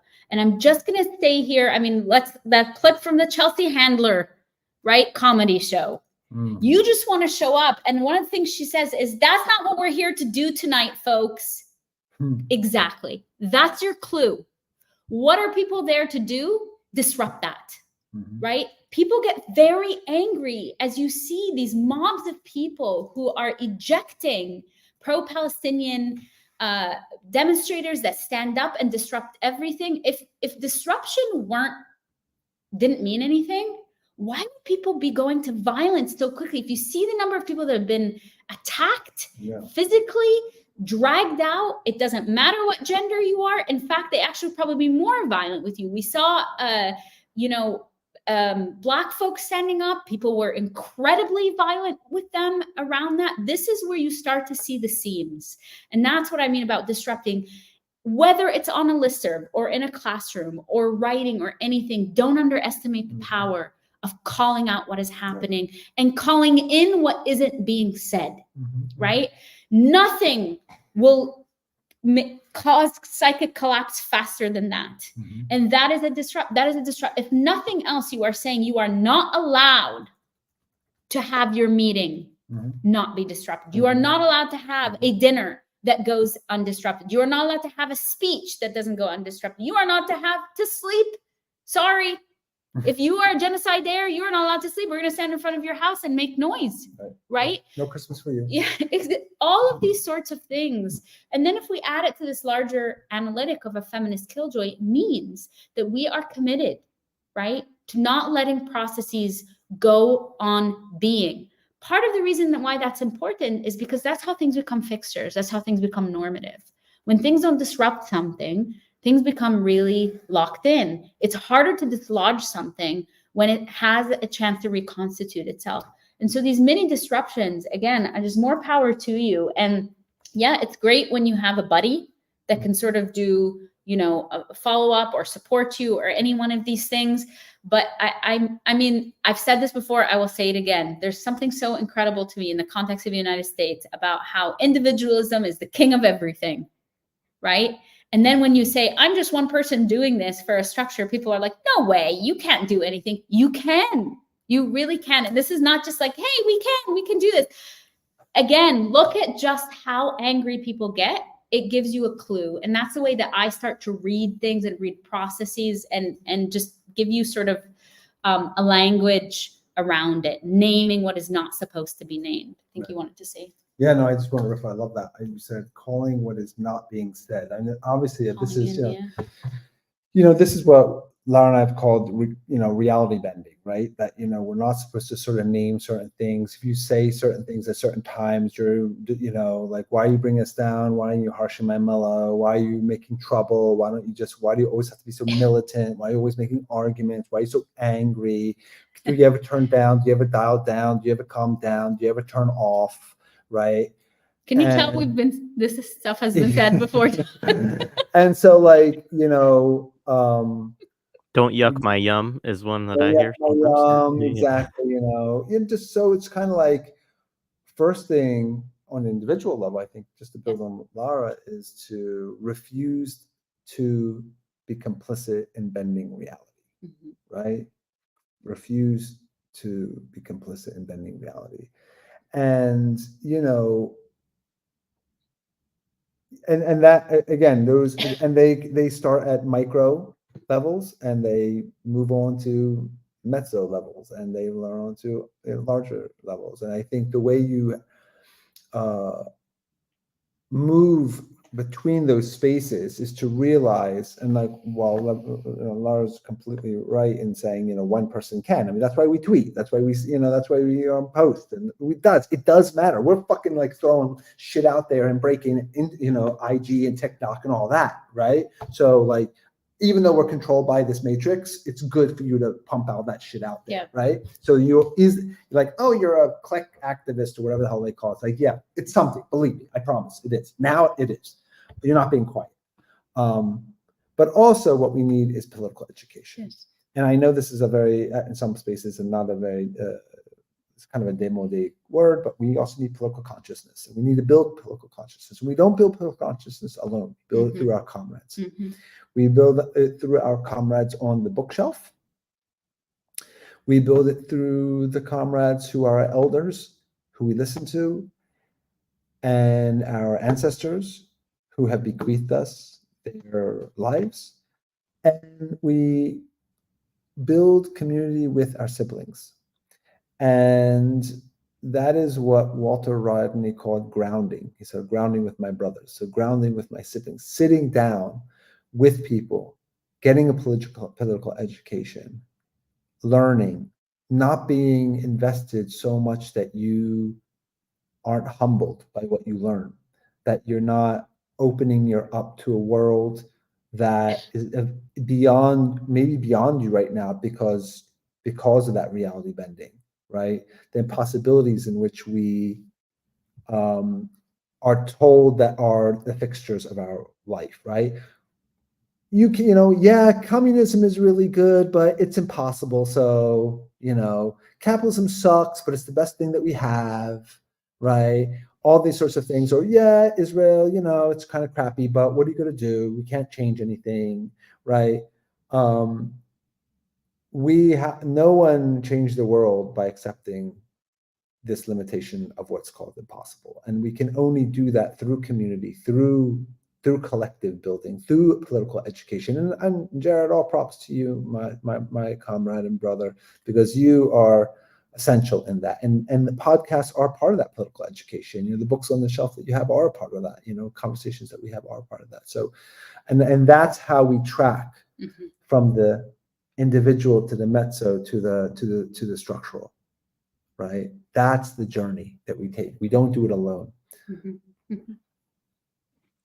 Well, thank you. And I would say too that, I mean, one thing about our work is that we're certainly never felt, even from the beginning, like it's something that we could do ourselves. Like we've never taken the approach of doing a whole bunch of solo episodes where we just explain to you what's going on in the world and say this is what you take away, and like there you go, you have it, your neat little bow around what you need to analyze and do. And so conversations with folks like yourselves are what makes our platform what it is.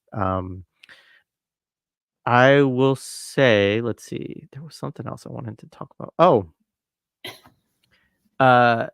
so I didn't send you all a question on this, so I am putting you on the spot a little bit. But you know, we had the martyrdom of Walid Daka very recently as well. And, you know, I didn't take the time to see, you know, if there was, you know, influence or, you know, how, you know, whether you all have spent time talking about his work at all in the past. I couldn't remember. And, but nonetheless, I didn't know if you all had any reflections or thoughts on his passing or on him as a figure. I'm going to pass it to Stephen because he translated some of his work has been working on that in the past. But I do want to give a shout out to, I know you've given a shout out to Louis Alday's Liberated Text before on this, and recently a dear comrade, Rana Abirannam, wrote a review of Walid Daqqa's book that Louis had sort of reissued, published, and it's a beautiful, and it's an Arabic version. Hers review is in English. It's a beautiful steering piece and sort of takes a lot of these questions that we've been talking about today and sort of locates it and moves with the text and moves with, of course, around political prisoners as well. And I think that's why it's really important. Before I send it off to Stephen, what I want to say about what's really important is earlier you were talking about the ways in which the state sort of regularly does these sorts of things. And I think it was somebody in the chat who had said, yes, like refusing care, right, because of his cancer. What I will also highlight is that, again, when we think about the carcerality of the state, or one of the ways that the ways that violence is perpetrated against political prisoners is not, and Nadera talks about this in her scholarship, and this is part of what they were taking up with this, is that, part of the thing she talks about is the ways in which bodies are held in Israel by the Israeli state after they die, and they're held in refrigerators and not released to the family. You and I talked about this, I think, a little bit the last time we were talking, but in Walid Daqqa's case, they are holding it until the body, the dead body, fulfills the terms of its, the length of the incarceration. The sentence, yeah, or whatever. Which he was also supposed to be released at some point too. Course. So it's like, yeah. Court, right? So you're constantly like, you're supposed to be released, and they delay it and delay it and delay it and delay it, and now his dead body cannot be released. And that's one of the things I think when you say it's the importance of it is to say, what is the sort of, if you talk about sumud comes out of in political prisoners, right? And what is the power of that person and what they represented? And of course, this is part of why his writing was so important to so many people, because he was writing about this sort of stuff and writing political analyses, and this is what incarcerated political prisoners do a lot of the time. But the power is so strong that the state has to hold a dead body, and it has to hold a dead body also. Again, if we want to go back to the psychic place, is to force people to disidentify from the person that he is, from his legacy, from all that. Of course, that's not going to work, right? Because one of the things that settler states or carceral states don't understand is the fact that people's legacy lives beyond, because we're talking about a larger cause here. We're talking about larger political commitments. And this is what incarcerated political prisoners know, is that, yes, the body is part of it, but it's well beyond that. And that's the thing, is that this Israeli state thinks that holding the body is going to stop people from following in the footsteps of a political prisoner. It's like you're actually creating the conditions by which people will recommit themselves to a liberated Palestine when you do these sorts of fascistic moves that also deny people dignity. That is part of it, right? He was so dignified, as are all Palestinian political prisoners. Dignity is a central piece to this. And that is also what they're trying to do, trying to humiliate and undignify, even in death. And that's part of what Nadera's scholarship is also about. Just want to, before you start, I just want to say one quick thing, which is I have also been in touch. Is it Gina? Is that how you say her name? Yeah. So we've been in touch, and so we're gonna schedule something. She's very busy right now, so hopefully in mid-May we'll have a conversation about that review. But I also did, for folks, put it in the chat, so check it out, read it for yourselves. It's a great piece, and because very little of his writing is translated into English so far. Hopefully that will change soon. That it's a great place, and there are some translations within the article itself too. So anyways, recommend that as well. But go ahead, Stephen. Yeah, no, after Lara, and then if Reno is going to come here, I can get shit to add to that. But I just want to say, connecting it to Nadera, as Lara was saying, that's what Lara was explaining is Nadera's point of necropenology, where the apartheid state withholds the corpse of the accused or of the person who was incarcerated, or they return the body in an undignified way. But usually, so the person might be killed, but then they freeze the body and withhold it, and it becomes a sort of a kind of political capital, and another way of incarcerating Palestinian bodies. And this is what she talks about in necropenology, which, by the way, which the interrogators spent an hour interrogating her about. So I just kind of want to bring that full circle and back to the only thing I want to add is some. I mean, Lara kind of said most of the stuff is, but I just want to say they kind of called him the professor because he was educated in jails in the apartheid gulag, and which is also a Palestinian university system at this point, right? And where people go and have political education, and he was educated. He wrote these books, and he actually had he theorized kind of through a Foucauldian prism of what was he was experiencing in the gulag, of how life was controlled, how bodies were managed, how Palestinian bodies were managed, how they were kind of disciplined into trying to think about the possibilities of what they should be or not be, right? Knowing where their life begins and ends within the confines of the institution. But it's also, so that's much of what he wrote about, an analysis of the prison system and its relationship to settler colonialism, and and as a sort of an instantiation, that, right, the prison system itself as an instantiation of settler colonialism and Israeli apartheid, and Zionism. But one thing I want to sort of add is what it's pretty much known, but in English speaking Anglophone world, they might not know as much, as that he also smuggled his sperm out. So he has a child who's now several years old now. I think she's probably low teens or something like that. So this is the thing, right, where you're here you are, right, in studying the suffocating confines and the disciplinary structures of the Israeli apartheid gulag system, and you are in community with others to sort of defy that and to ensure Palestinian futures. And that's why, as Lara said, they are so obsessed. And when have you ever heard a body fulfill the sentence? That's nuts, dude. That's just nuts, right? It's totally nuts. Yeah, and it's something, I mean, I've heard it before in the Palestinian context, but only there. Yeah. And that's it. And then, so that's what you're up against.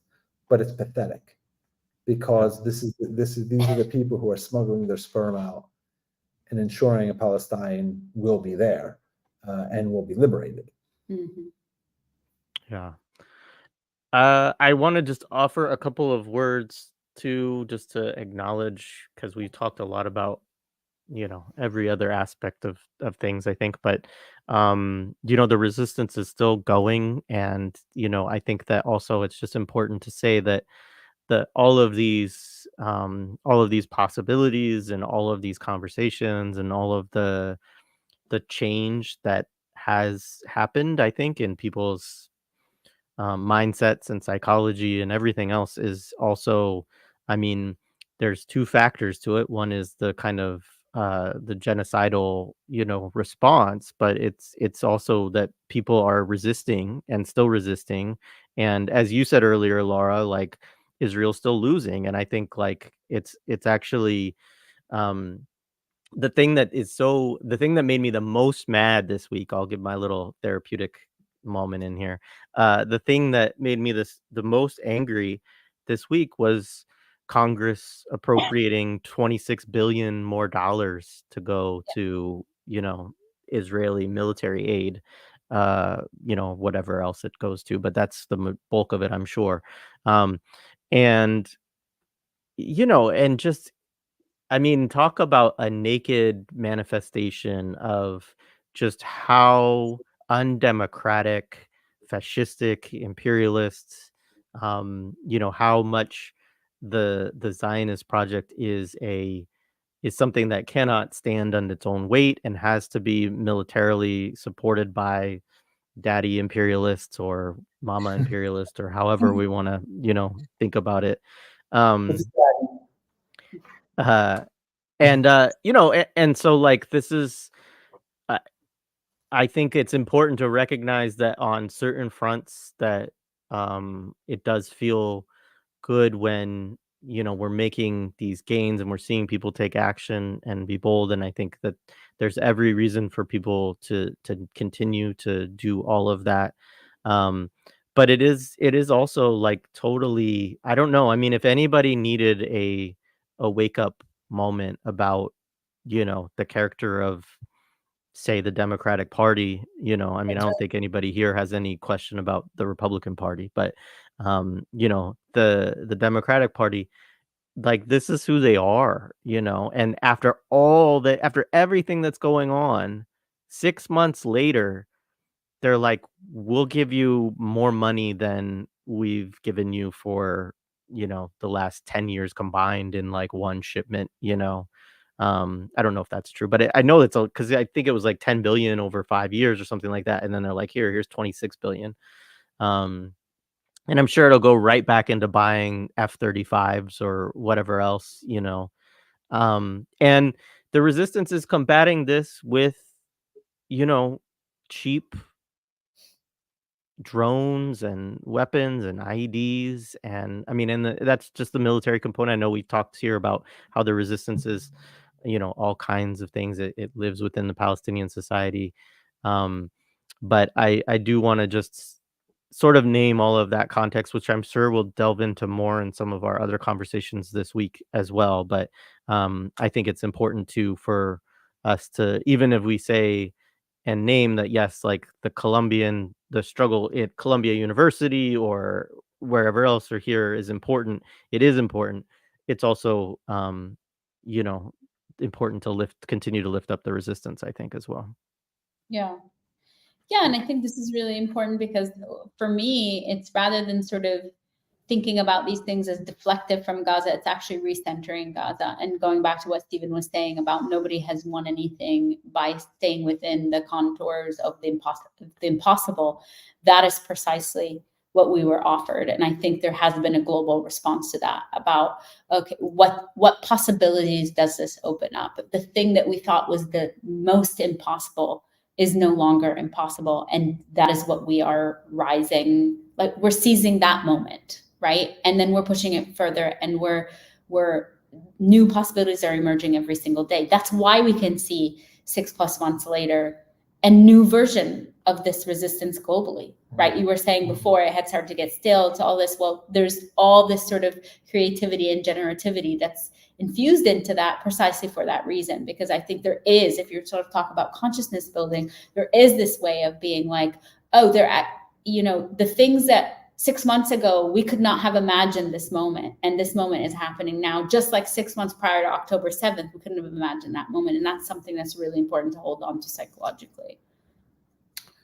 Yeah, I also want to thank you for recentering the resistance. And I'm just thinking about, number one is the resistance within the Palestinian, let's call it the Palestinian mind or society or polity or tradition. The resistance has always been centered until they try to decenter it, like the Palestinian Authority tries to do, like they try to demobilize the Palestinian society after Oslo. But it's there, and it's interwoven at a number of different levels, both militarily and culturally, which is why the apartheid regime of Israel tries to like prohibit things like the flag or the kufi or any expression of Palestinian identity, or really hate when they hear Arabic or something, right? So resistance happens at so many different levels, but like you said, I think we need to give special attention to the people who are, the question before about resisting, or like how do we resist psychic intrusions from the individual mezzo and sorry sort of and the macro level, is the word militant was in my head, and I think we really want to understand what a militant is. Sometimes, like, we're militants kind of, but not really, like not like them. So one, you're right, and thank you for centering those people, those militants in Gaza. But also I want to call into the room the militants in Tulkarm, who have been fighting back this year or this week, as well as Jenin and Nablus, how they have done it. So we don't really hear. And in Lebanon, but really, I want to front the Palestinian resistance inside. And when we tend to think we have like resistance over here in Tulkarm and resistance over here in Gaza, they're not. While we can talk about how they might be isolated and whatever, and it does have a large, that's a very statist sort of way we think about. If you think about them rather as a series of guerrilla actions against a colonial regime. Right? If this were any other country and you thought about a settler colonial state, and the north there were guerrilla actions, and the south there were guerrilla actions, you wouldn't say like, oh, they're really not related because they're different parties or whatever. Like, no. So I appreciate you calling Gaza into the room, to call the militants into the room, but also to remember that the Palestinians throughout the occupied territories in particular are always involved in valiant resistance. 100%. And yeah, and I know we will get into that tomorrow morning too with Abdul Jawad Omar, because we always talk about all the resistance, but especially like he's in the West Bank and knows those, has good analysis and has studied resistance forces for many years too, including a lot of interviewing of folks for his dissertation and so on. And so I'm sure that he will have a lot to say, kind of continuing on that note. Other than that, I think we're good. I don't have anything else. I appreciate you both immensely. Is there anything else that either of you want to say? No. All power to the people. Power to people, and we appreciate you. Yes, my brother. Very much. Thank you. Very much. You're like a fixture in our house now. I appreciate you both. And make sure to send me the next time that one of our conversations with you all gets you all on some nasty report or flyer or whatever. So all right, I'll add it to the another badge. All right, much appreciated. Thank you both. All right, thanks everybody. Palestine will be free.